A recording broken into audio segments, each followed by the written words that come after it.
चमोली और गोपेश्वर इतिहास के अधिकांश भाग में पृथक कस्बे रहे हैं। चमोली अलकनंदा नदी के किनारे अपनी स्थिति के कारण बद्रीनाथ यात्रा का एक मुख्य पड़ाव था, जबकि गोपेश्वर 9वीं शताब्दी में निर्मित गोपीनाथ मंदिर के इर्द गिर्द बसा एक प्रसिद्ध धार्मिक स्थल था।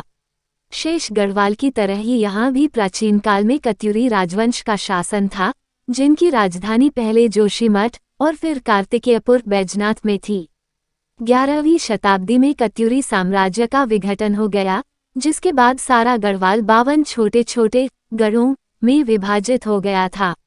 इन सभी गढ़ों में अलग अलग राजा राज्य करते थे और उन्हें राणा, राय या ठाकुर के नाम से जाना जाता था।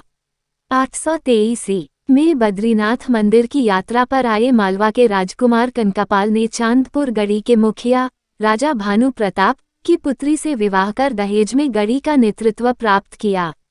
इसके बाद उन्होंने दूसरे गढ़ों पर आक्रमण कर अपने राज्य का विस्तार प्रारंभ किया और गढ़वाल राज्य की नींव रखी। धीरे धीरे कनकापाल और उनकी आने वाली पीढ़ियां, जो परमार या पनवार वंश के नाम से विख्यात हुई, एक एक कर सारे गढ़ जीतकर अपना राज्य बढ़ाती गईं। इस तरह से सन 1358 तक सारा गढ़वाल क्षेत्र इनके कब्जे में आ गया। अगले 918 सालों तक पंवारों ने गढ़वाल पर निर्विघ्न राज्य किया। 18वीं शताब्दी के अंत तक नेपाल के गोरखा राजाओं ने डोटी 1760 और कुमाऊं 1790 पर अधिपत्य कर लिया था। सन 1803 में देहरादून में गढ़वाल और गोरखाओं की एक लड़ाई हुई, जिसमें गोरखाओं की विजय हुई और राजा प्रद्युम्न शाह मारे गए।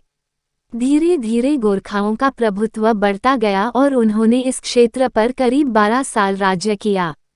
एक समय में गोरखा राज्य कांगड़ा तक फैला गया था, लेकिन फिर महाराजा रणजीत सिंह ने कांगड़ा से गोरखाओं को निकाल बाहर किया।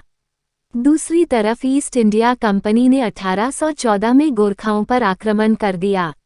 एक वर्ष तक चले आंगल गोरखा युद्ध में कंपनी विजयी हुई और 1816 की सुगौली संधि के अनुसार गढ़वाल के साथ साथ हिमाचल और कुमाऊं पर भी कंपनी शासन स्थापित हो गया। कंपनी ने फिर मंदाकिनी नदी को सीमा बनाकर गढ़वाल का विभाजन कर दिया और कुमाऊं, देहरादून और पूर्वी गढ़वाल को अपने शासनाधीन रख लिया, जबकि पश्चिमी गढ़वाल राजा सुदर्शन शाह को दे दिया, जो बाद में टिहरी गढ़वाल रियासत के नाम से जाना गया।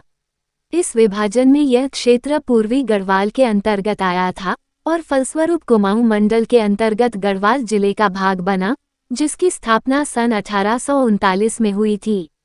1960 में जब चमोली जिले की स्थापना की घोषणा हुई, तो इसका मुख्यालय चमोली को बनाया गया। गोपेश्वर तब चमोली से 12 किलोमीटर की दूरी पर स्थित एक छोटा सा गांव था। 1963 में चमोली और गोपेश्वर को जोड़ती एक सड़क का निर्माण कार्य पूर्ण हुआ। 8 अलकनंदा घाटी में बसा चमोली अक्सर बाढ़ की चपेट में रहता था। घाटी में स्थित होने के कारण नगर का भौगोलिक विस्तार भी मुश्किल था। इन्हीं सब कमियों पर गौर करते हुए जिले के मुख्यालय को अन्यत्र स्थानांतरित करने के प्रयास शुरू हुए। 1966 में गोपेश्वर ग्राम में राजकीय डिग्री कॉलेज खोला गया और फिर 1967 में इसे नगर का दर्जा दे दिया गया। 20 जुलाई 1970 को अलकनंदा नदी में आई एक बाढ़ में चमोली नगर का अलकापुरी क्षेत्र पूरी तरह बह गया। इस घटना के बाद जनपद के मुख्यालय तथा अन्य सभी महत्वपूर्ण कार्यालय गोपेश्वर में स्थापित कर दिए गए। 1974 का चिपको आंदोलन भी इस क्षेत्र की अति महत्वपूर्ण घटना मानी जाती है।